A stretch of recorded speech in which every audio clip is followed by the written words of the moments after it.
मुझे अपने मामा का नाम नंबर बताओ। 23, 22, दोबारा से बोले।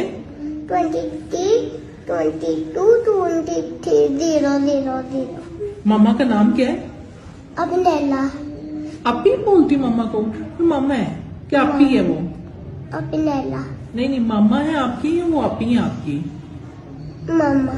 मामा है तो फिर आपी क्यों कह रही हैं? फिर आपको नाम ना बताऊं? नहीं, मुझे नाम बताओ ना, ताकि फिर मैं मामा से पूछूं, मैं कॉल करूंगी, मैंने पूछूंगी तो सही आपका नाम क्या है? आपका नाम क्या है? अरूज। अरूज। तो रो क्यों रही हो आप? मैंने मामा की बात जानी। मामा पास आए, स्कूल में दिल नहीं लग रहा? नहीं, तो मैम नहीं अच्छी है आपकी? नहीं, बलून नहीं दिया उन्होंने आपको? नहीं। अच्छा, पापा का नाम क्या है? सुभाष। तो पापा क्या करते हैं? पापा झूले लेने देते हैं। नहीं, वैसे क्या काम करते हैं?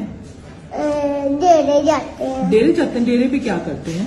काम करते हैं, कौन से वाला? खोदते हैं, क्या करते हैं? रेत खोलते हैं। रेत खोदते हैं। अच्छा, तो मम्मा क्या करती हैं घर में? मम्मा घर के बर्तन साफ करती है। बर्तन वगैरह साफ करती हैं और खाना भी पकाती हैं। अच्छा, तो आप कितने बहन भाई हो? आप सबसे बड़ी हो या छोटी?